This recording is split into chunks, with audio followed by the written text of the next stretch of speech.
गुरुर्ब्रह्मा गुरुर्विष्णु गुरुर्देवो महेश्वरः गुरु साक्षात् परब्रह्मा तस्मै श्री गुरवे नमः।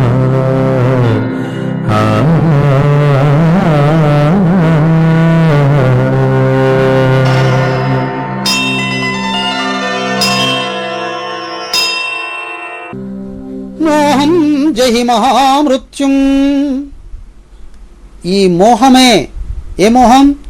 శబ్దస్పర్శ రూపరసగంధాల పైన నీకు ఉన్నటువంటి వ్యామోహం. ఇందాక ఒక్కొక్క జంతువు ఒక్కొక్క గుణం వల్ల బంధీకృతులారా అయితే 5 గుణాలు వీడి అందే ఉండటం వల్ల వీడు ఏదో ఒక కోణం నుంచి 5తోటి ఏదో విధంగా బంధీకృతుడు అవుతూనే ఉన్నాడు. ఒక దారి నుంచి తప్పించుకున్నా ఇంకోటి పట్టుకుంటానే ఉంది. మహామృత్యుం జహి, అది మహామృత్యువుతోటి సమానం, యమధర్మరాజుతోటి సమానం. నిన్ను ఎప్పటికక్కడే ఒక ఉచ్చు వేసి నీ మెడకి పట్టుకొని కసక్కలాగి నిన్ను హ్యాంగ్ చేస్తుంది కదా. కాబట్టి నీవేం చేయాలి? దేహదారాసుతాదిషు, నీవు శరీరము, భార్య, సుతులు అనేటువంటి వారి నుంచి యంజిత్వా మునయో యాంతి, వాటి నుంచి దూరంగా, ఆ వ్యామోహాల నుంచి దూరంగా నీవు ఉండి తద్విష్ణో పరమం పదం ఏం చేయాలి? సర్వవ్యాపకుడు సర్వోత్కృష్టము అయినటువంటి యొక్క శృతిశుద్ధమైనటువంటి యొక్క బ్రహ్మపదాన్ని నీవు సాధన చేయాలి. ఆ చేసేటప్పుడు నీకు ఉండవలసినటువంటి యొక్క భావన ఏంటి అంటే త్వజ్జాం సురుధిరస్నాయుమేధో మజ్జాస్త సంకులం పూర్ణం మూత్రపురీషాభ్యాం స్థూలం నింద్యమిదం వపు. నువ్వేమనుకుంటున్నావు అంటే ఈ శరీరమే నేను అని అనుకుంటున్నావు. ఈ శరీరం కానీ నువ్వు అయ్యున్నట్లయితే చనిపోయిన తర్వాత ఈ శరీరంలో ఉన్న ఎముకలు కానీ కండరాలు కానీ ఇవి ఏవి నీవు కాదు కదా. అవి ఏవి కూడా నేను అని రావడం లేదు, అవునా? ఒకవేళ నేను ఇంత అందంగా ఉన్నాను అనుకుంటున్నటువంటి నీకు ఆ చర్మాన్ని ఒలిచి లోపల ఉన్న ఎముకలని కండరాలని అన్ని పేగులని నరాలని అన్నిటినీ ఒకసారి ఓపెన్ చేసి చూపించారే అనుకో, చచ్చేదాకా నిద్రగొడవు. ఎందుకని? అంత రోతగా ఉంటాయి. చెత్తంతా పోసి పైన సిమెంట్ చేసి పాలిష్ పెట్టినట్టు లోపలంతా చెత్త ఉన్నది. ఎముకలు, కండరాలు, నరాలు, చీము, నెత్తురు, రక్తము, మలము, మూత్రము ఇవన్నీ ఉన్నాయి. వీటన్నిటిపైన ఈ నున్నటి తోలు కప్పి అందమైన రూపంగా మలిచేటికి ఆహా ఎంత అందంగా ఉంది అని అనుకుంటున్నావు.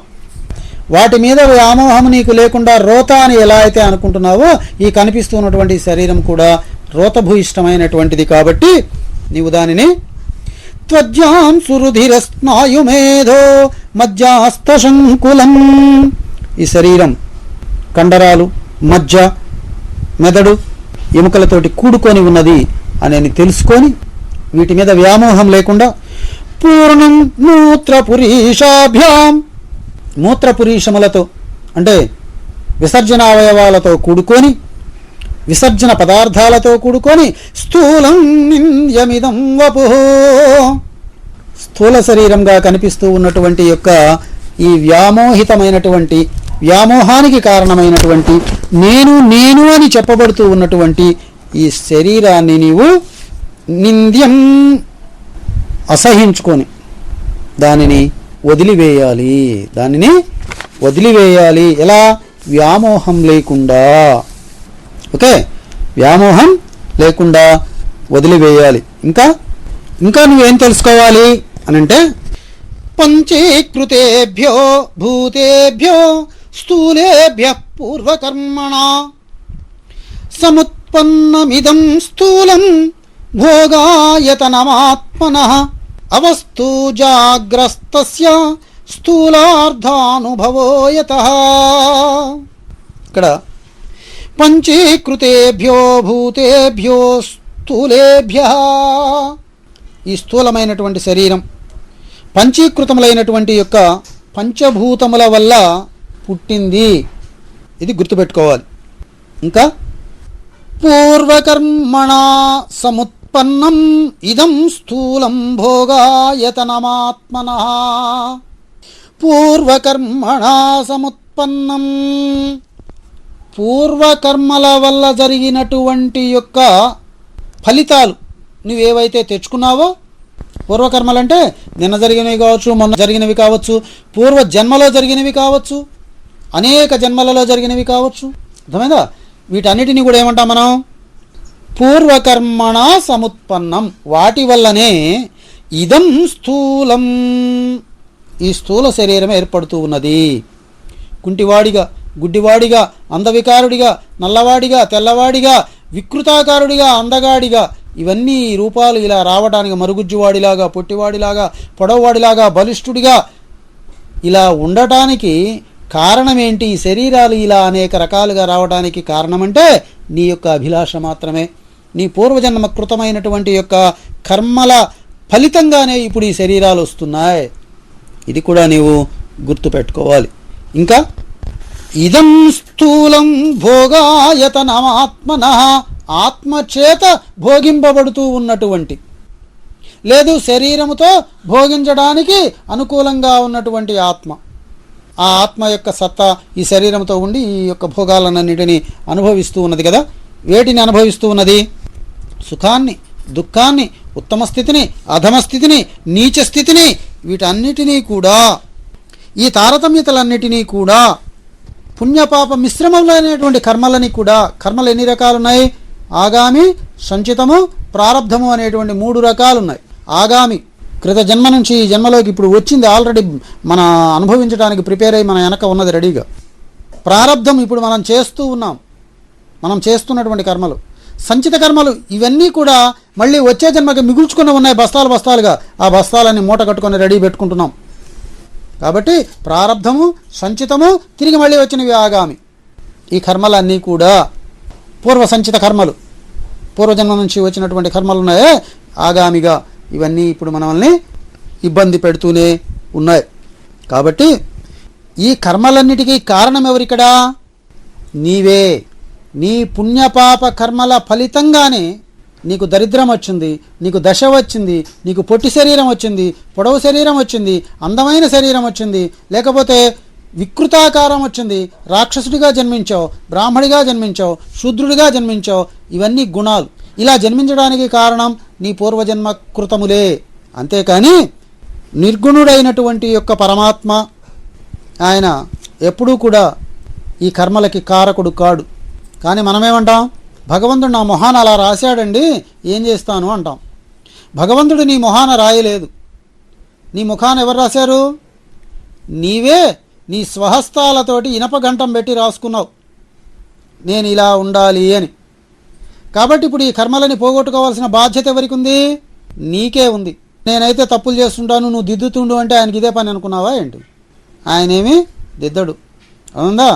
మిడత అగ్నిలో పడడానికి కారణం అది ఏదో తినే వస్తువు అనుకొని గబక్కున దాంట్లో దూకింది. అది ఆ మిడతకు ఉన్నటువంటి వ్యామోహం. అందమైన రూపాన్ని చూసి ఇది బాగున్నది కాబట్టి నేను పెడతాను, భగవంతుడు నన్ను వెనక్కి లాగాలి అంటే లాగడు. నువ్వే వెనక్కి రావాలి. కాబట్టి ఇక్కడ భగవంతుడికి నీ జన్మతో కానీ, నీ బంధాలతో కానీ, నీవు చేస్తున్నటువంటి పాపపుణ్యాలతోటి కానీ ఆయనకి ఎటువంటి కర్తృత్వము లేదు. ఏ యమధర్మరాజు నిన్ను తీసుకొని వెళ్ళడం లేదు. ఏ చిత్రగుప్తుడు నీ పాపాలని, నీ చిత్రాలని రాయడం లేదు. అర్థమైందా? నీ మెమరీ కార్డు నీ దగ్గరే ఉంది. నీ బ్రెయిన్లో ఉన్నది నీ యొక్క ఆలోచనకు సంబంధించిన ఒక కార్డు ఉంది. దాంట్లో అన్నీ రికార్డ్ అవుతూ ఉన్నాయి. ఇవన్నీ కూడా బీజాంకుర న్యాయం ప్రకారం ఈ శరీరం పోయేటప్పుడు ఈ శరీరం అంతా తగలబడిపోతుంది. ఆ కార్డు మాత్రం మాయమైపోయి, అంటే ఆ కార్డు మాత్రం ఇత్తనంలాగా మిగిలిపోయి మళ్ళీ వచ్చే జన్మకి ఆ కార్డును తెచ్చుకుంటుంది. అర్థం కదా?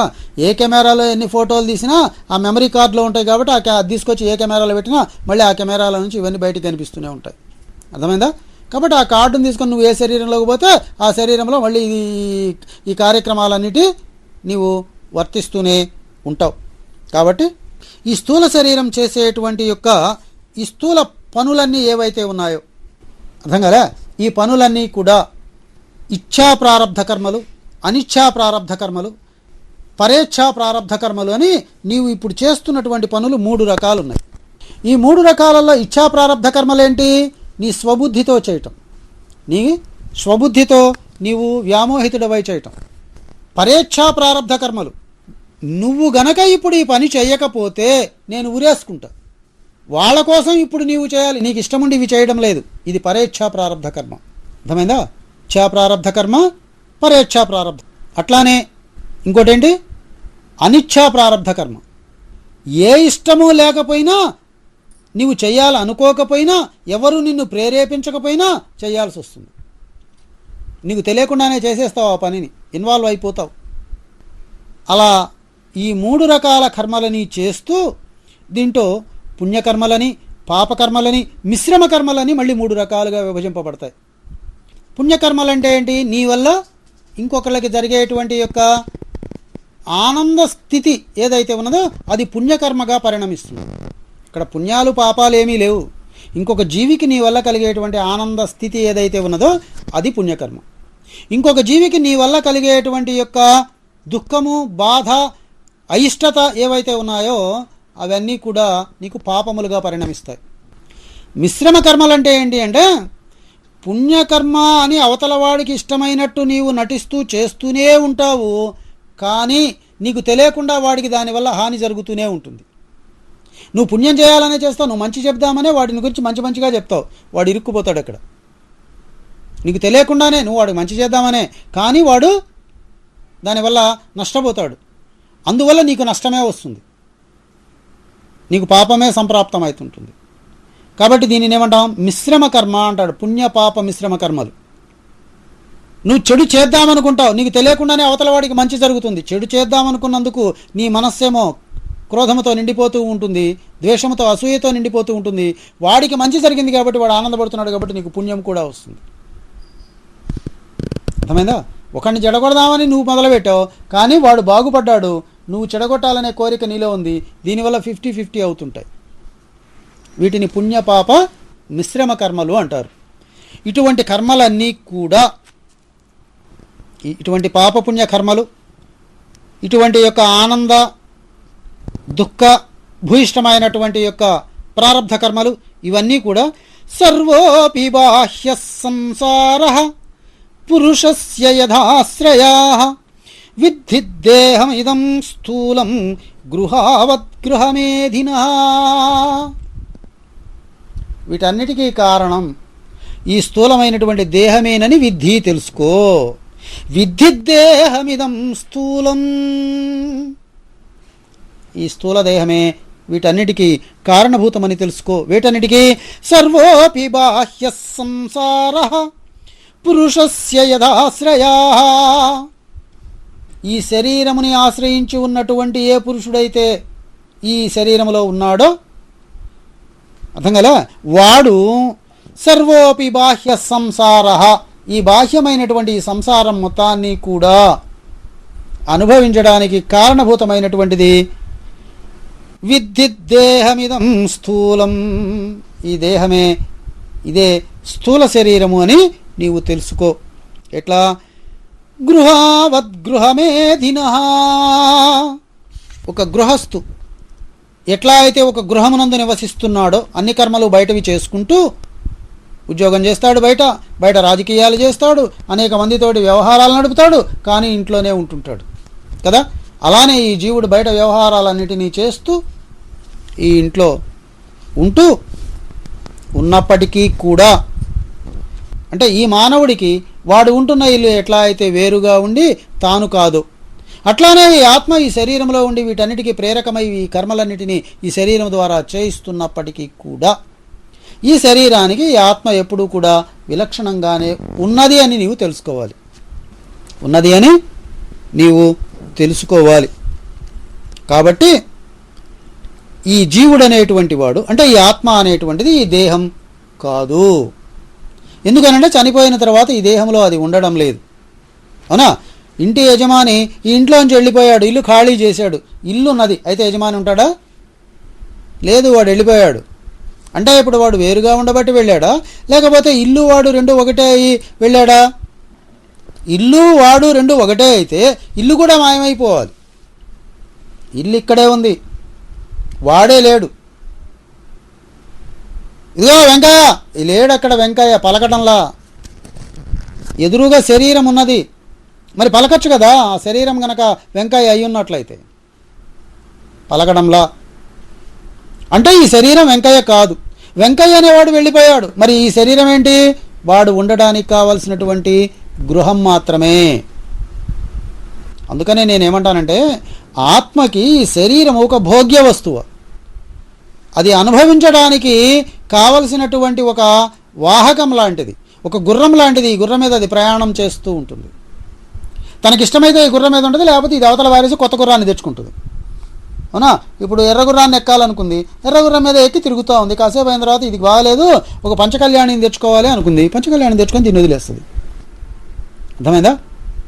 కాబట్టి జన్మ సంస్కారాలు, జన్మ సంపర్కాలు ఇవన్నీ ఆత్మ ఈ శరీరము యొక్క వ్యామోహంలో ఉండి ఈ శరీరమే నేను అనుకోవడం వల్ల ఈ మనస్సుకు లోబడి ఆ మనస్సుతో కలిసి జన్మలకి కారణభూతమై జన్మలని తీసుకుంటూ ఉన్నది. కాబట్టి జన్మలకి కారణమేంటి? ఇక్కడ ఈ జన్మలన్నీ రావడానికి కారణమేంటి అంటే, స్థూలస్య సంభవ జరా మరణాని ధర్మా స్థౌల్యోదయా బహువిధా శిశుతాధ్యవస్థా వర్ణాశ్రమాది నియమా బహుధా మాయాస్యయా పూజావమానా బహుమానముఖా విశేషాః. స్థూలస్య సంభవ జరామరణాని ధర్మాః.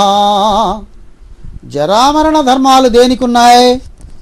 స్థూలస్య, ఈ స్థూల శరీరానికే ఉన్నాయి. ఆత్మకి జరామరణాలు లేవు. కాబట్టి చస్తున్నది ఎవరిక్కడ? స్థూల శరీరమే. పుడుతున్నది ఎవరిక్కడ? స్థూల శరీరమే. మరి ఆత్మ అయిన నేనెందుకు అనుకుంటున్నానండి? నువ్వు శరీరానివి అనుకుంటున్నావు, అందుకని అది నేనేను అనుకొని నేనే పుట్టాను, నేనే చచ్చాను, నేనే బాధపడుతున్నానని అనుకుంటున్నావు అంతే. కాళ్ళకి చెప్పులు తొడుక్కొని పెడుతున్నాం, చెప్పు తెగింది, అవతల పారేశాం. ఇప్పుడు నీకేంటి ఇబ్బంది అంటే, తొడుక్కుంటానికి చెప్పులు లేవు, 1000 రూపాయలు పెట్టి చెప్పులు కొనుక్కున్నా, 1000 రూపాయలు పోయినాయి అని బాధ.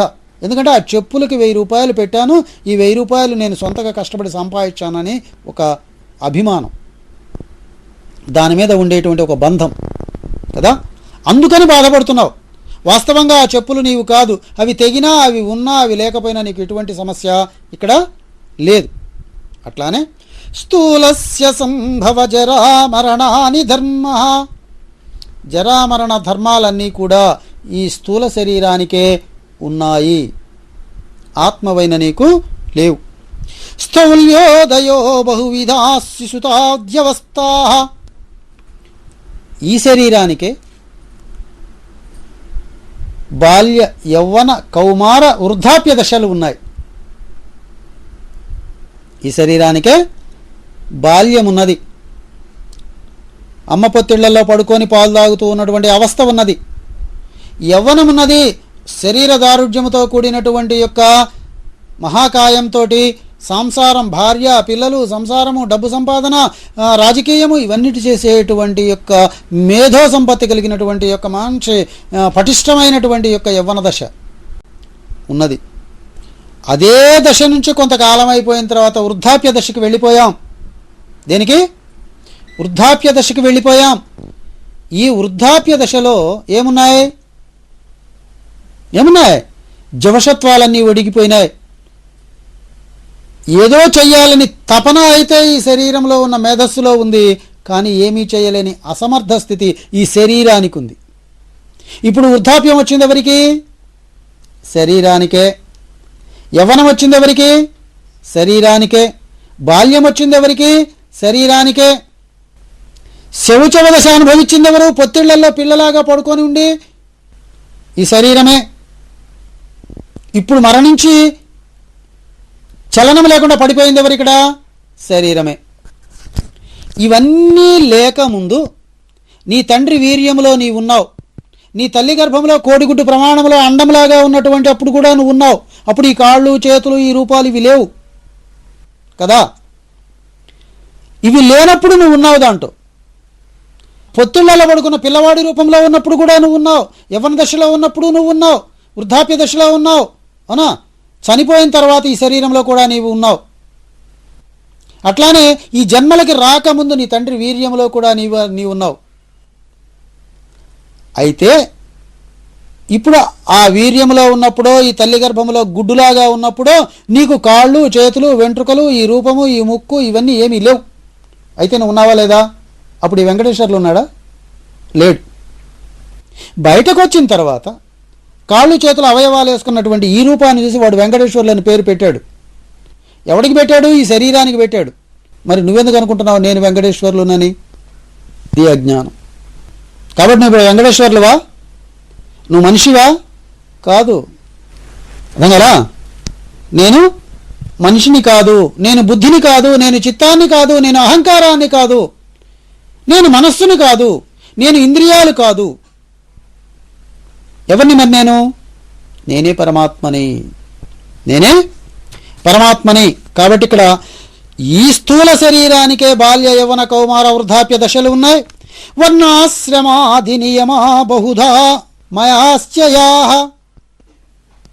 ఈ వర్ణాశ్రమ ధర్మాలన్నీ ఎవరికి ఉన్నాయి? బ్రాహ్మడు, క్షత్రియుడు, వైశ్యుడు, శూద్రుడు, లేకపోతే గొల్లవాడు, ఎరుకలవాడు, యానాదివాడు, ఉపరవాడు, ఇవన్నీ ఎవరికి ఉన్నాయి? ఈ శరీరానికే ఉన్నాయి. ఆత్మకి లేవు. ఆత్మవైన నీకు లేవు, పరమాత్మవైన నీకు త్రికాలముల యందు లేవు. ఇంకా పూజావమాన బహుమాన ముఖ విశేష. నీవు గౌరవింపబడటం, నీవు అవమానింపబడటం, నీవు నిందింపబడటం, నీవు దూషింపబడటం, ఇవన్నీ వాస్తవమా? అసలు నువ్వెవరో ఆ ఎదట తిట్టేవాడికి తెలియదు, ఈ దండలేసేవాడికి తెలియదు, ఈ మొక్కేవాడికి తెలియదు నువ్వు ఎలాగ ఉన్నావో. వాడు చూస్తున్నది నీ స్థూల శరీరాన్ని కదా.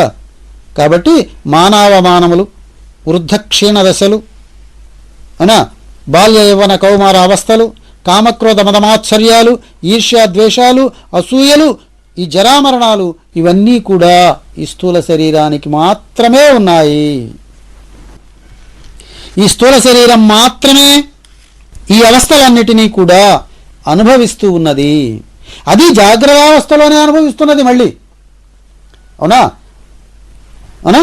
జాగ్రత్త, స్వప్న, సుషుప్త్యావస్థలు 3 ఉంటే ఈ 3 అవస్థలలో ఈ జాగ్రత్తావస్థలో మాత్రమే ఈ యొక్క శబ్దస్పర్శ రూపరసగంధాలకి ఆకర్షితురాలై వాటి నుంచి వచ్చేటువంటి ఆ బంధాలన్నిటినీ కూడా వ్యామోహితురాలై జాగ్రత్తావస్థలో మాత్రమే అనుభవిస్తూ ఉంది. ఒక అవస్థలో అనుభవించేటువంటిది శాశ్వతం ఎలా అవుతుంది అంటే, ఏదో ఒక కాలంలో చేసేటువంటి పని శాశ్వతంగా చేస్తున్న పని మాత్రం కాదు. ఇలా జరుగుతున్నటువంటి శరీరంలో ఇంకా కొన్ని ఉన్నాయి. అవి ఏంటి?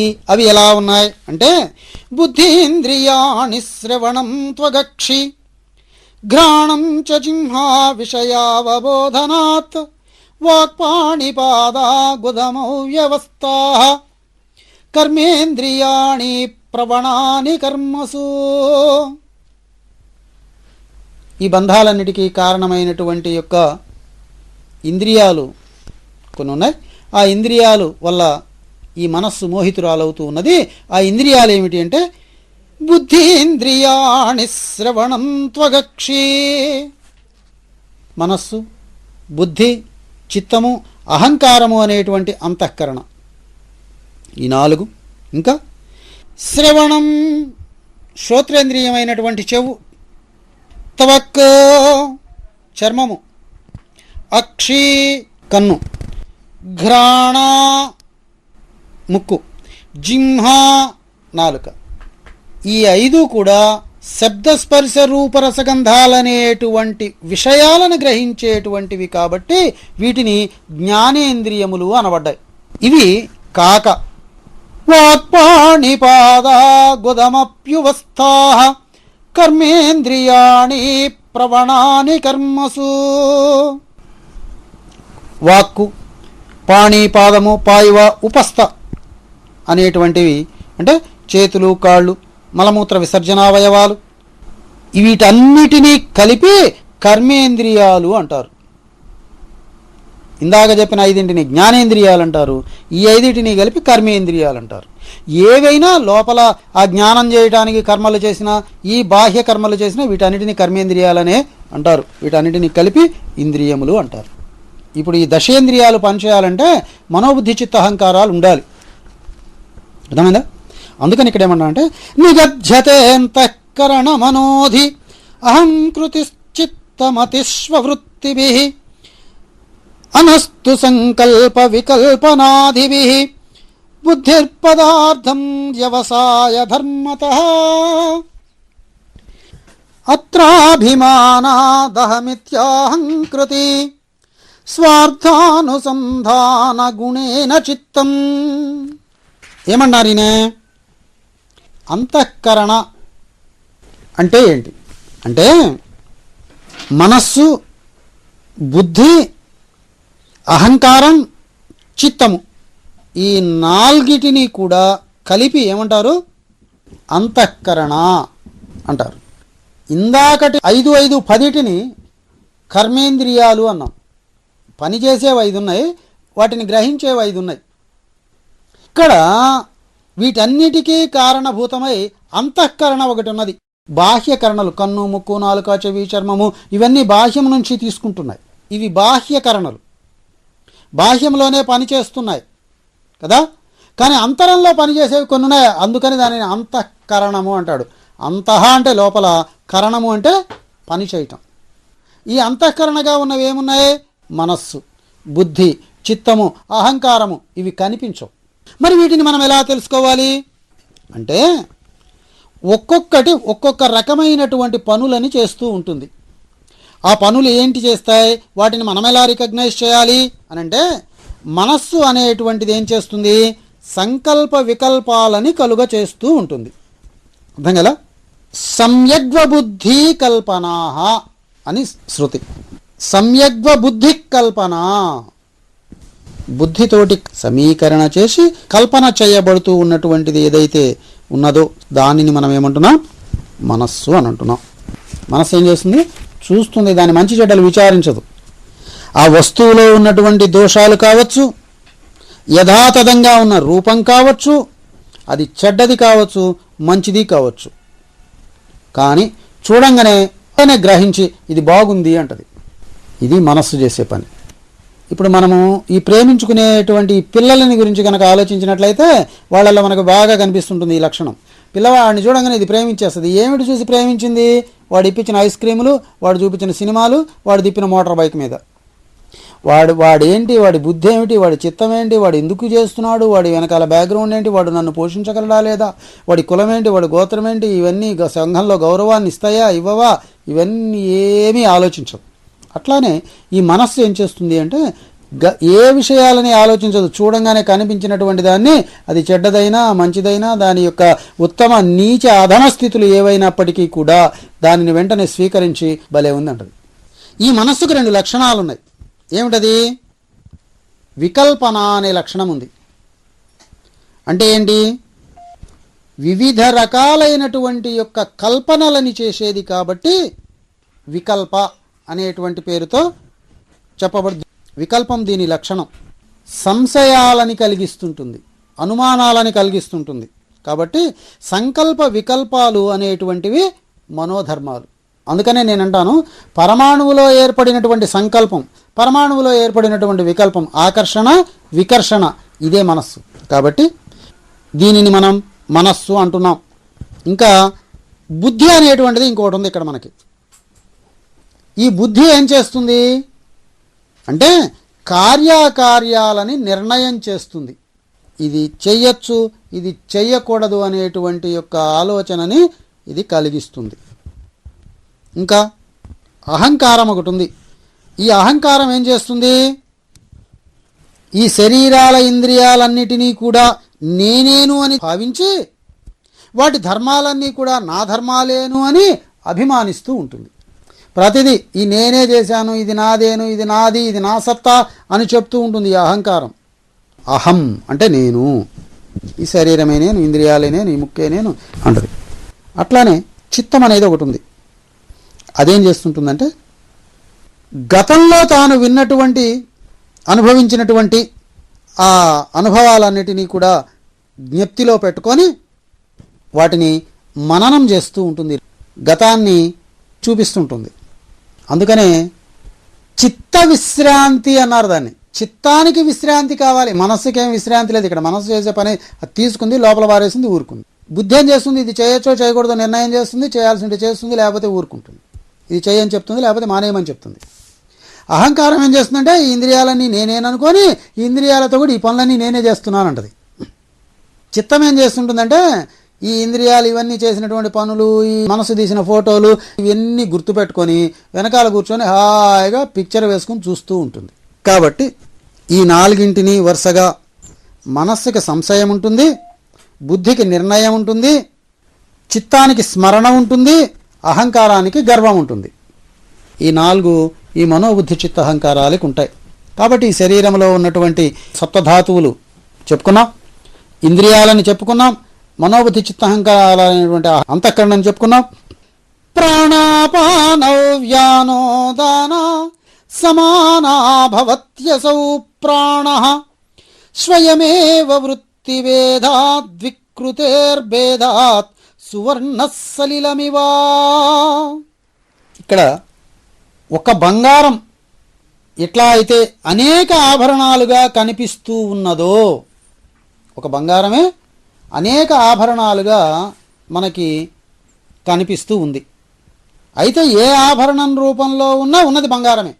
అలానే ప్రాణోపానౌ వ్యానోదానా సమానా భవత్యసౌ ప్రాణః, ఒక ప్రాణమే దశవిధ ప్రాణాలుగా మనకి గోచరిస్తూ ఉంది. ఇక్కడ ఏంటి? ఒక ప్రాణమే లోపలికి బయటికి తిరుగుతూ దశవిధ ప్రాణాలుగా మనకి గోచరిస్తూ దశవిధములైనటువంటి పనులని ఈ శరీరంలో చేస్తూ ఉంది. ఈ ముక్కు రంధ్రాల నుంచి లోపలికి ప్రవేశించి ఈ బయటికి వస్తూ సంచార స్థితి కలిగి ఉన్నటువంటి వస్తువు ఉన్నదో దానిని మనం ఏమంటున్నాం? ప్రాణము అంటున్నాం. లోపలికి పోయేదైనా బయటికి వచ్చేదైనా ప్రాణమే. అయితే ఈ ప్రాణములో మళ్ళీ వ్యత్యాసాలు ఉన్నాయి కదా. ప్రాణ, అపాన, వ్యాన, ఉదాన, సమాన వాయువులు ఉన్నాయి. అవి కాక మళ్ళీ నాగ, కూర్మ, కృకుర, దేవదత్త, ధనుంజయ వాయువులు ఉన్నాయి. ఇవి 10 రకాలైనటువంటి ప్రాణములుగా విభజింపబడ్డాయి. దీనిలో నాసారంధ్రాలలో తిరుగుతూ ఉన్నటువంటి దానిని ప్రాణము అన్నాము. మలమూత్రాలని కిందకి నెట్టేసి బయటికి విసర్జింపజేస్తూ ఉన్నటువంటి వాటిని అపానము అన్నాం. అది కాక మనం తాగేటువంటి నీరు సూక్ష్మ రూపంలో ఈ నాడుల ద్వారా శరీరం మొత్తానికి వ్యాపింపజేసేటువంటి యొక్క ఏ శక్తి అయితే ఉన్నదో ఆ శక్తిని అక్కడ అలా పనిచేస్తున్నది కాబట్టి దానిని వ్యానము అన్నాం, అంటే వ్యానవాయువు అన్నాం. వాస్తవానికి ఇక్కడ ఉన్నది ఒకటే, మలాన్ని కిందకి నెట్టేస్తూ ఉన్నది కాబట్టి దాన్ని అపానవాయువు అన్నాం. రక్తాన్ని లోపల మనం తీసుకునే ద్రవాలని వీటన్నిటినీ దేహం మొత్తానికి ఇలా స్ప్రెడ్ చేస్తూ వాటిని అన్ని చోట్లకి పంపిస్తూ ఉన్నది కాబట్టి దానిని వ్యానము అన్నాము. అట్లానే శరీరంలో ఇమడక అలా వాంతులు అవుతున్నటువంటి కాలంలో ఆ పదార్థాలన్నిటినీ కూడా బయటికి తోసేసి బయటికి నెట్టేస్తూ ఉన్నటువంటి వాయువు ఏదైతే ఉందో దానిని ఉదానము అన్నాం. ఇంకా మనము తిన్నటువంటి ఆహారం ఉన్నది కదా, ఈ ఆహారాన్ని బాగా పచనం చేసి బాగా గిలకొట్టి దాన్నంతా జ్యూస్ కింద కొట్టి ఆ జ్యూస్ మొత్తాన్ని కూడా పేగుల్లోకి పంపించి ఆ పేగులు ఆ రసాన్ని పీల్చుకొని రక్తంగా మార్చుకొని ఆ రసం తీసేసుకుని మిగిలిన పిప్పిని మలంగా బయటికి నెట్టేస్తాయి. అలా చేయడానికి దోహదం చేస్తూ ఉన్నటువంటిది ఏమిటంటే జఠరాగ్ని అంటారు. లోపల ఉష్ణోగ్రతని జనింపజేసి, అంటే ఆ యాసిడిటీ ఉన్నటువంటి యొక్క లక్షణాన్ని ఏ వస్తువు అయితే క్రియేట్ చేస్తూ ఉన్నదో, ఏ ప్రాణమైతే తయారు చేస్తూ ఉన్నదో ఆ లక్షణానికి పేరేంటి? సమానము. ఎందుకని? ఆ తిన్న ఆహారాన్ని బాగా పచనం చేస్తే కదా అన్ని అవయవాలకి సమానంగా వెళ్ళగలిగేది. అలా అన్ని అవయవాలకి సమానంగా పోవడానికి కావలసినటువంటి యొక్క ఏర్పాటును చేస్తున్నది కాబట్టి దానిని సమానము అని చెప్పుకున్నాం. ఇలా ఉన్నటువంటి ఈ శరీరం మొత్తానికి వాగాది పంచ, శ్రవణాది పంచ, ప్రాణాది పంచ ప్రముఖాని పంచ బుద్ధ్యాద్య విద్యాపి చ కామకర్మాణి పుర్యాష్టకం సూక్ష్మ శరీరమాహు. ఇక్కడ వాగాది పంచకం. వాగాది పంచకం అంటే ఏంటి? వాక్కు, పాణి, పాదము, పాయివ, ఉపస్థ కర్మేంద్రియాలు. ప్రాణాది పంచకం. ప్రాణాది పంచకం ఏంటి? ప్రాణవ్యాన, ఉదాన, సమాన, అపాన వాయువులు. ఈ ప్రాణాది పంచకం. బుద్ధ్యాద్య విద్యాపి చ కామకర్మాణి. ఈ 10 ఆకాశాది సూక్ష్మభూత పంచకము. అంటే ఆకాశవాయురాగ్ని జల పృథివీ అని చెప్పబడుతున్నటువంటి యొక్క ఆ 5 తత్వాలు 15. ఇంకా మనస్సు, బుద్ధి, చిత్తము. ఏంటి? బుద్ధ్యాద్య విద్యాపి చ కామకర్మాణి. అంటే ఇవన్నీ కలిపి 8 భాగాలు ఉన్నాయి. ఈ 8 భాగాలు ఏంటి? కర్మేంద్రియ పంచకం, జ్ఞానేంద్రియ పంచకం, ప్రాణేంద్రియ పంచకం, ఆకాశాది సూక్ష్మభూతాలు, మనోబుద్ధి చిత్తాహంకారాలు, అవిద్య, కామము, కర్మము. కర్మం అంటే పని.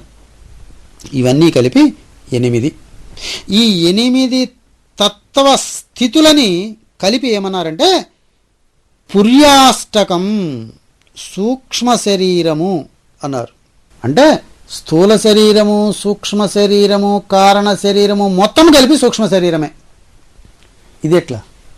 ఈ 8 వర్గాలని కలిపి పుర్యాష్టకం అంటారు. పురీషం అంటే శరీరం. 8టితో కూడినటువంటి యొక్క శరీరము అని అన్నారు. అయితే ఈ పదార్థాలన్నిటితో కూడుకొని ఉన్నటువంటి ఈ శరీరాన్ని ఏమంటారు? ఇక్కడ పుర్యాష్టకము అంటారు. ఈ పుర్యాష్టకము అనేదానికి ఎందుకని పుర్యాష్టకం అనే పేరు రావాల్సి వచ్చింది అని అంటే, మనకి కనిపిస్తున్నటువంటి జ్ఞానేంద్రియ కర్మేంద్రియాలు ఇక్కడ మాత్రమే ఉన్నట్టు మనం అనుకుంటున్నాం కదా. అందువల్ల మనకేం తెలుస్తున్నదంటే జ్ఞానేంద్రియ కర్మేంద్రియాలతోటి కూడి, పంచప్రాణాలతోటి కూడి, పంచభూతాలతోటి కూడి ఇక్కడ ఉన్నటువంటి యొక్క స్థూలభూతమే మన శరీరము, ఇదే అనుకుంటున్నాం. ఈ సూక్ష్మ శరీరాన్ని నీవు ప్రత్యేకంగా ఇది గుర్తించాలి అని కనుక నువ్వు అనుకున్నట్లయితే నీకు తెలియబడేటువంటి యొక్క వ్యవస్థ ఒక స్వాప్నికావస్థ మాత్రమే. ఒక స్వాప్నికావస్థలో మాత్రమే సూక్ష్మ శరీరం అనేది ఒకటి పనిచేస్తున్నది అనేటువంటి భావన నీకు తెలియబడుతుంది. కానీ నువ్వేమనుకుంటున్నావు అంటే అదేదో కళ వస్తున్నదండి, ఎక్కడో ఏదో జరిగిపోతూ ఉన్నది అని అంటున్నావే కానీ అది సూక్ష్మ శరీరం అని నీకు తెలియడంలే. అది కళ వస్తుంటుంది, కళని చూస్తూ ఉంటాం, ఇది కళ అనుకుంటామే కానీ ఇది సూక్ష్మ శరీరం అని మనం అనుకోవడం లేదు. కాబట్టి ఇది సూక్ష్మ శరీరం అని కనుక నీవు అనుకున్నట్లయితే ఈ సూక్ష్మ శరీరం ఎలా పనిచేస్తున్నది అని ప్రయత్నం చేయడానికి ఒక అవకాశం ఉంది. ఇప్పుడు జాగ్రత్త అవస్థలో ఉన్నాము, మనం మాట్లాడుకుంటున్నాం. ఈ మాట్లాడుకునేటప్పుడు ఈ జాగ్రత్త అవస్థలో నేను ఎలా మాట్లాడుతున్నాను, బాగా మాట్లాడానా లేకపోతే చక్కగా మాట్లాడలేకపోతున్నానా, చక్కటి ఉదాహరణలు చెప్తున్నానా చెప్పలేకపోతున్నానా అనేటువంటిది నాకే ఎలా అవగతం అవుతూ ఉన్నదో, అలానే స్వాప్నిక జాగ్రత్త గనక నీవు కలిగి ఉన్నట్లయితే ఆ జాగ్రత్త అవస్థలో స్వప్నంలో ఉన్నటువంటి యొక్క స్థితిని నీవు గమనిస్తున్నావు. కాబట్టి ఇది స్వప్నము, నేను జాగ్రత్త స్థితిలో ఉండి దీనిని గమనిస్తున్నాను, ఇది సూక్ష్మ మండలంలో ప్రయాణం చేస్తున్నది అని నీకు అర్థమవుతుంది. ఇది నీకు గనక అర్థమై ఉన్నట్టయితే ఈ జాగ్రత్త అవస్థలో ఈ శరీరం, ఈ సూక్ష్మ శరీరం ఉంటుంది. నీవు కలగనేటప్పుడు ఏ సూక్ష్మ శరీరంతోటైతే కలలకు అంటున్నావో ఆ సూక్ష్మ శరీరం ఇప్పుడు జాగ్రత్త అవస్థలో కూడా ఉంది. కాకపోతే ఈ జాగ్రత్త అవస్థలో ఇది ఈ జ్ఞానేంద్రియ కర్మేంద్రియాలతోటి కూడి పనిచేస్తూ ఉంది. కాబట్టి నీకు అది ప్రత్యేకంగా వ్యక్తం అవ్వడంలా. ఒక్క స్వాప్నికావస్థలో మాత్రమే ఇది ఈ శరీరంతో సంబంధం లేకుండా ఉండటం వల్ల నీవు ఇది సూక్ష్మ శరీరము అని తెలుసుకుంటానికి అవకాశం ఉంది. అయితే గాఢ నిద్రావస్థలోకి వెళ్ళిపోయేటప్పటికి ఇక్కడ మళ్ళీ ఈ శరీరం పనిచేయటంలా అక్కడ ఈ లింగ శరీరంలోకి ఈ మనస్సు లీనమైపోతున్నది. అందుకని నీవు అక్కడ ఏం జరుగుతున్నదో తెలుసుకుంటానికి నీకు అవకాశం దొరకడంలా. జాగ్రత్త అవస్థలో ఇంద్రియాలతో లీనమైపోయి ఇంద్రియాలు పనులు చేస్తూ ఉంటే నేనే పని చేస్తున్నాను అనుకొని తాను తాదాత్మ్యత చెందటం వల్ల ఇక్కడ తెలుసుకోవడం లేదు. స్వాప్నికావస్థలోనేమో ఇది స్వప్నము, ఇది సూక్ష్మ శరీరము అని తెలియకపోవడం వల్ల నేను తెలుసుకుంటున్నాననే జ్ఞానము నీవు ప్రత్యేకించి దాని మీద అక్కడ జాగ్రత్త స్థితిలోకి ఉండలేకపోవటం వల్ల, నువ్వు ఉండకపోవడం వల్ల, సాధన లేకపోవడం వల్ల నీవు స్వాప్నికావస్థలో నీవు విలక్షణంగా ఉన్నా నువ్వు తెలుసుకోలేకపోతున్నావు. ఈ శరీరం నుంచి ఆ శరీరం వేరుగా ఉన్నప్పటికీ తెలుసుకోలేకపోతున్నావు.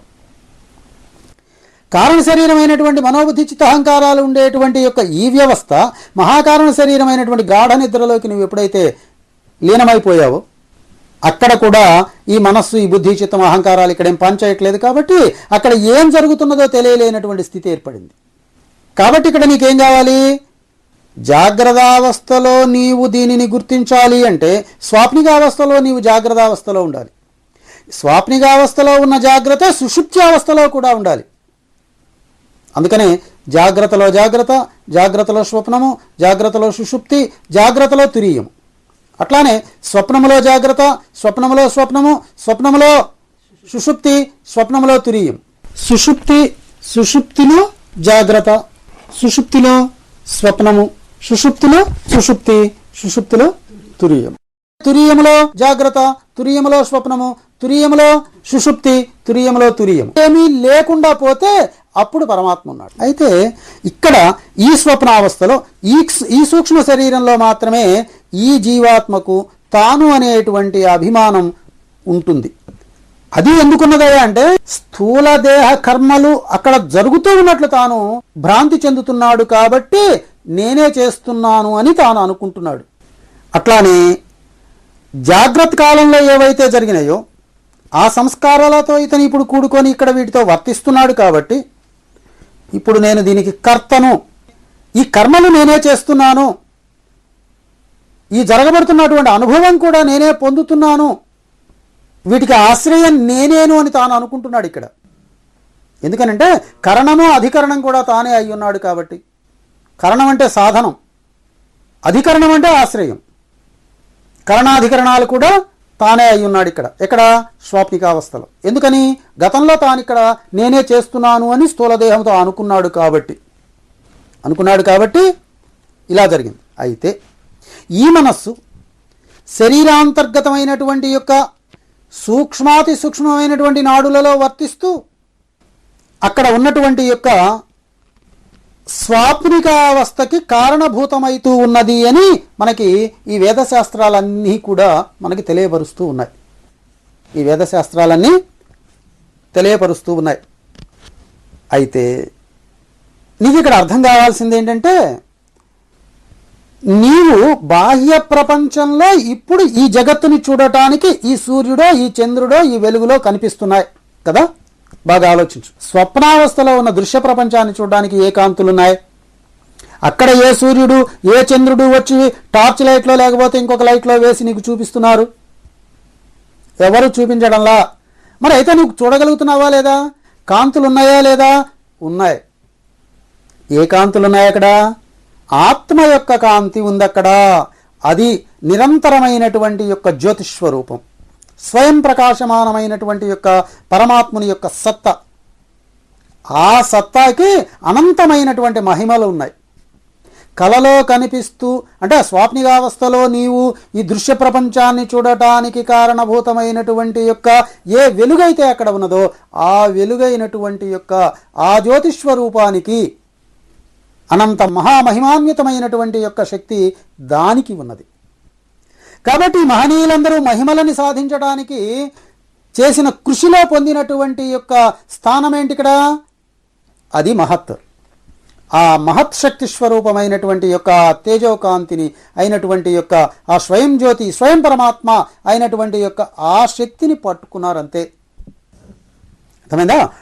ఇక్కడ కూడా ఏం జరిగిందంటే ఆ శక్తి యొక్క ఆ జ్యోతిషి యొక్క స్వరూపంతో దాని యొక్క మహిమ చేత తత్సంపర్కమైనటువంటి యొక్క ఈ బుద్ధి, ఆ కాంతి సంపర్కమైనటువంటి ఈ బుద్ధి, ఈ మనస్సు అని చెప్పబడుతున్నటువంటి యొక్క ఈ ఇంద్రియం, ఇది జడమై ఉన్నప్పటికీ కూడా దాని సంపర్కాన్ని ఇది పొంది ఉండటం వల్ల ఈ జాగ్రత్తావస్థలో పొందినటువంటి నానావిధ వాసనలన్నిటినీ కూడా తాను చేస్తున్నాను అనే భ్రాంతిలో ఉంది.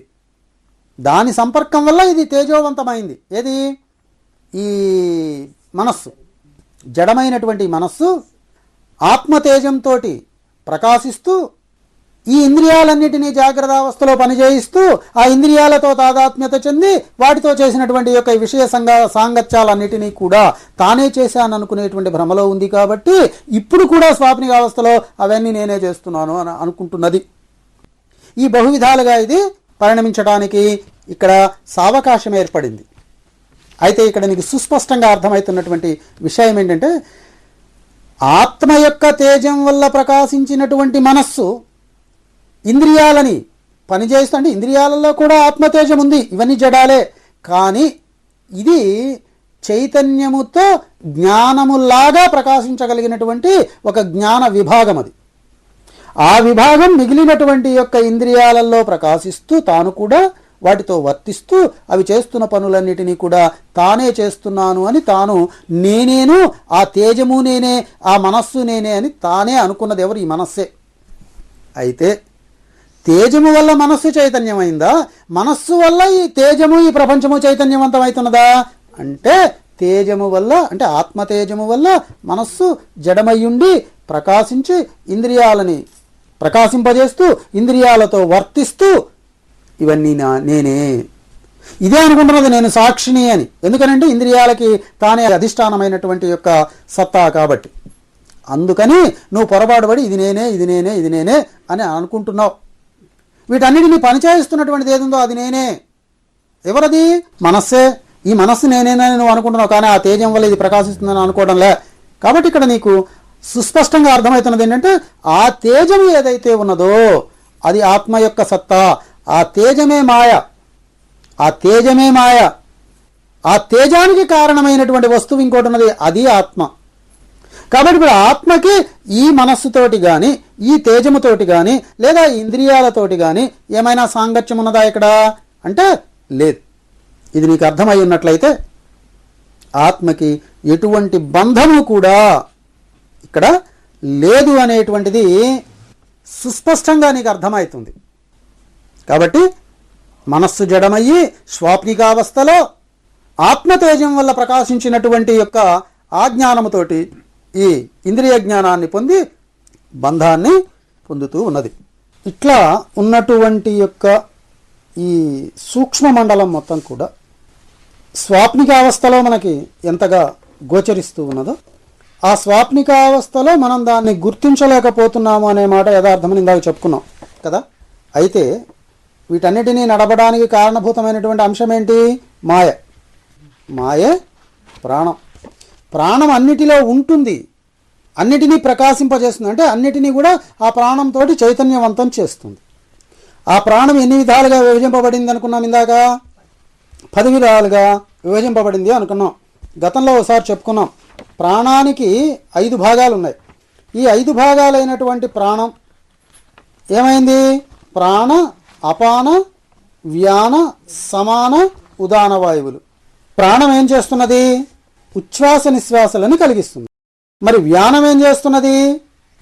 శరీరంలో ఉన్నటువంటి యొక్క నీటిని, అంటే మనం తాగుతున్నటువంటి నీటిని నాడుల ద్వారా అన్ని దేహేంద్రియ భాగాలకి, దేహ భాగాలకి సరఫరా చేస్తూ ఉంది వ్యానవాయువు.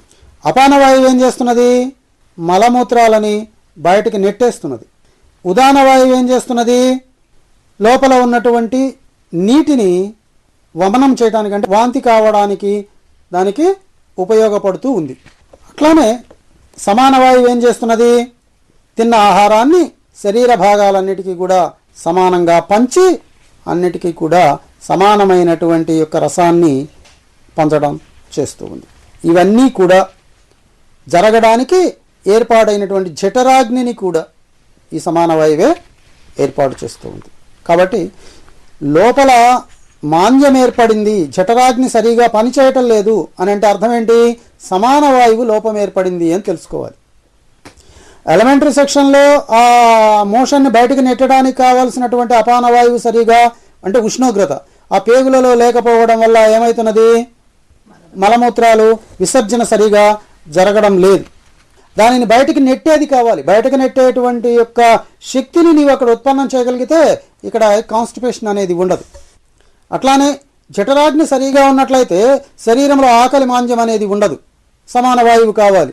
సమాన వాయువుని ఆవాహన చేసి దానిలోకి కనుక సమాన ప్రాణాన్ని పంపించినట్లయితే జఠరాగ్ని శుద్ధి అవుతుంది. అట్లానే అపాన వాయువుని ఆవాహన చేసి కనుక పంపించినట్లయితే ఎలిమెంటరీ సెక్షన్ అంతా కూడా చాలా ఫ్రీ అప్ అవుతుంది. ఉదాన వాయువుని అలానే గనక దాంట్లో చక్కగా గనక నింపగలిగినట్లయితే ప్రాణశక్తిని, ఉదాన ప్రాణశక్తిని, అక్కడ ఉన్నటువంటి యొక్క వేస్ట్ లిక్విడ్స్ ఏవైతే ఉన్నాయో అవన్నీ వమనం ద్వారా బయటకు వెళ్ళిపోతాయి. అట్లానే ప్రాణవాయు సంచారాన్ని ఆవాహన చేసి ప్రాణవాయువుని కనుక శరీరంలోకి నింపినట్లయితే ఉచ్ఛ్వాస నిశ్వాసాలు బాగా చక్కగా జరుగుతాయి. ఇట్లా నీవు పంచప్రాణముల యొక్క ఆధిక్యతని తెలుసుకుంటూ ఈ పంచప్రాణాలే కాకుండా ఇంకా మనకి ఇంకొక 5 ప్రాణాలు ఉన్నాయి. వాటిని ఏమన్నాం? నాగము, కూర్మము, కృకురము, దేవదత్తము, ధనుంజయము అనేటువంటి ఇంకొక 5 వాయువులు ఈ శరీరంలో ఉన్నాయి. వీటిని ఉపప్రాణాలు అంటారు. ఈ ఉపప్రాణాలని ఏమిటి అంటే నాగ, కూర్మ, కృకుర, దేవదత్త, ధనుంజయ వాయువులు అని 5 ఉన్నాయి. దీంట్లో నాగము అనేటువంటి వాయువు ఏం చేస్తుంది? మనకి ఆవలింతలని తెచ్చిపెడుతుంది. శరీరం బాగా అలసిపోయినా, లేదు లోపల ఉన్నటువంటి డాటా ఎనర్జీని బయటకు పంపించేటప్పుడైనా శరీరం ఆవలింతల వల్ల కొంత రిలాక్సేషన్ని బాడీకి తీసుకొచ్చి పెడుతుంది. బాగా అలసటున్నప్పుడు మనకి బాగా తెలుస్తుంటుంది. ఈ పనిని నిర్వర్తిస్తూ ఉన్నటువంటిది నాగము అనేటువంటి ఉపప్రాణం. అట్లాగే కూర్మము. ఈ కూర్మము అనేటువంటి వాయువు ఏం చేస్తుంది? ఉన్మీలనాన్ని కలిగిస్తుంది. అంటే రెప్పలని ముయ్యడము, మళ్ళీ తెరవడం, కళ్ళు మూసి కళ్ళు తెరిచేటువంటి లక్షణాన్ని కూర్మము అనేటువంటి ఉపప్రాణం కలిగిస్తుంది. ఈ కృకురము అనేటువంటి ఉపప్రాణం ఏం చేస్తుందంటే తుమ్ములని కలిగిస్తుంది. ఈ తుమ్ములు ఎందుకు ఏర్పడతాయంటే ఈ లోపల ఉచ్ఛ్వాస నిశ్వాసాలు జరిగేటువంటి ప్రాంతాలలో, ఊపిరితిత్తులలో చిన్న చిన్న అవరోధాలు ఏర్పడుతుంటాయి. ఈ గాలి బుడగల వల్ల కానీ, లేకుంటే తేమ వల్ల కానీ అది రిలాక్స్ అవ్వడానికి, అంటే ఆ అడ్డు తొలగిపోవడం కోసం తుమ్ములు ఏర్పడతాయి. ఆ తుమ్ములని ఈ కృకురము అనేటువంటి యొక్క ఉపప్రాణం నిర్వర్తిస్తూ ఉంటుంది. అట్లానే నాగము, కూర్మము, కృకురము, దేవదత్తము. ఈ దేవదత్తం అనేటువంటి వాయువు ఏం చేస్తుందంటే శరీరము బాగా అలసిపోయి లేదా ఏకస్థితిలో ఉండి శరీరము ఒక స్తంభనకి గురి అయినప్పుడు దాని నుంచి రిలాక్స్ అవ్వడం కోసము ఒళ్ళుని విరుచుకుంటుంది. ఆ ఒంటిని విరిచేటువంటి లక్షణము ఈ దేవదత్త వాయువుకు ఉంది. ఇక ధనుంజయ వాయువు ఉన్నది. ఇది అతి ముఖ్యమైనటువంటి యొక్క ఉపప్రాణం. ఈ ధనుంజయం అనేటువంటి ముఖ్య ఉపప్రాణ వాయువు ఏం చేస్తుందంటే మనిషి చనిపోయిన తర్వాత ఆ శరీరాన్ని నీరు పట్టించి ఉబ్బేతట్టు చేసి ఆ శరీరాన్ని పగలగొడుతుంది. పగలగొట్టి ఆ శరీరం మొత్తం కూడా చిట్లిపోయి మట్టిలో కలిసిపోయేటువంటి స్థితికి దోహదం చేస్తుంది.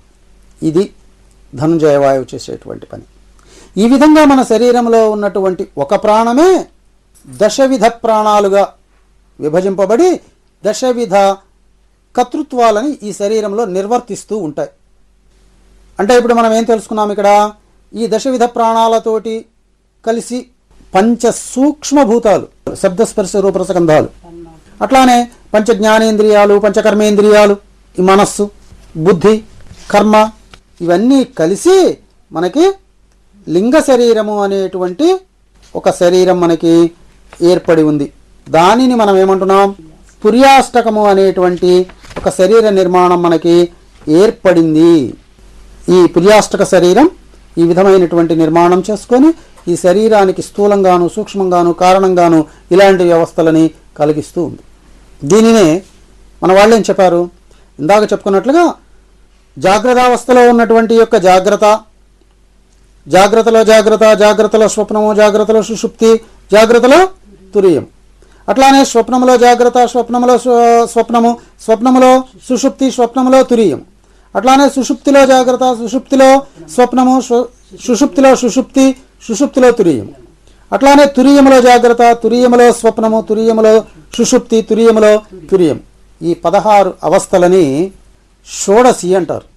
షోడశి అనే మంత్రాన్ని ఈ యొక్క ప్రకృతిబద్ధంగా చెప్పి ఈ ప్రకృతిబద్ధమైనటువంటి ఈ షోడశ లక్షణాలు ఎప్పుడైతే మనం అవగాహన చేసుకొని వీటన్నిటినీ లేకుండా చేసి వీటికి అంతర్బహిష్యులందు కూడా వ్యాప్తమై ఉన్నటువంటి యొక్క ఆ సత్యజ్ఞానానంద స్వరూపమైనటువంటి స్వరూపాన్ని తెలుసుకొని మనము విలక్షణమైనటువంటి పరమాత్మగా భాషించటానికి ఈ పుర్యాష్టకం అనేటువంటి యొక్క ఈ సూక్ష్మ శరీరం అనేటువంటిది ఈ ఆత్ముడికి వాహకంగా ఉండి ఈ భౌతిక ప్రకృతి యొక్క లక్షణాలకు బంధీకృతుడై ఈ భౌతికమైనటువంటి యొక్క ఈ ప్రపంచాన్ని మొత్తాన్ని తానేను అనుకుంటూ ఆ మానసిక చర్య వల్ల బంధీకృతుడవుతున్నాడు.